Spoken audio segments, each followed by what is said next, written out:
my ticket to Chicago, I bought like, I think it was 4 days in advance. The first thing that popped up in my head was I should go to Chicago and visit some people, and I really wanted to see Ryan again, so yeah, I decided to take the train and go to Cumdale. He said that he really cares about Africa, so he said that the Lord pretty much about a year ago, he put it on his heart to go to Africa. And I asked him why, because I'm also really into Africa. I went there like 2 summers ago.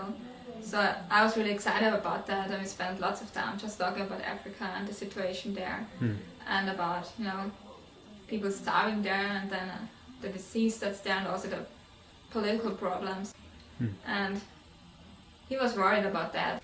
And we just wondered if you know, the earth will ever be a place where you can live safely and where you can be, you know, happy. And both kind of agreed that probably it will never happen until Jesus comes back. And I said, you know, sometimes I'm so upset and I wonder why Jesus doesn't come. And he's now waiting since 2,000 years, and I don't know why it just doesn't come back. And Ryan said, you know, he said soon. And I said, okay, but what does that mean, soon? And Ryan was like, well, soon means soon, and I guess it's gonna be soon, you know. But he was so confident about that and said, you know, Jesus said he will come back soon, and he will come back. We started to talk about dying. Somewhere Ryan said, you know, I'm really afraid of dying. And I don't know why he said that, and I just looked at him like, why? And he said, well, you know, just because. I mean, if you die, it doesn't matter what your life looks like, and if you're rich, or if you're in the middle of a room with all the people you love, but if you die, you're all alone. There's no one there, no one can help you, no one can come with you. You have to go alone. And then he said, you know, but I'm not so much afraid of dying, I'm afraid of, you know, when I come to God and he's so holy, and I'm gonna stand right in front of him, and he looks at me, and I'm just scared, you know, I'm gonna stand there, and how can I stand in front of a God who is so holy? And I'm not perfect at all.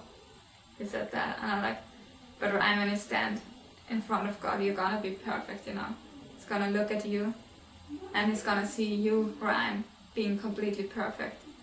And he's gonna see Jesus in you, and you're not gonna be afraid. It's gonna be like incredible to stand before God because he's so holy, but you're not gonna be afraid. Everything's gonna be perfect in that moment. And he just said, you know, I'm sure you're right. It's gonna be like that. And then he said, you know, actually I believe that even in the moment we die, we might be alone, like there are no other people who can come with us, but I believe that right from this moment on, Jesus is with us. And he said, I don't know what's gonna happen when I die, but right from the moment when I die, I know that Jesus will be there, and that he will lead me, and that I'm not gonna be afraid. And he said that, yeah. And maybe like 30 minutes later, we see a car flipped over the side of the road and police standing around. And Ryan was like, oh, did you see the bad car accident? I said, yeah. And he said, you know, that could be me. And I said, yeah, it could happen right now to us, you know, that we go home. And he said, you know what, that wouldn't be bad at all, because I know where I'm going.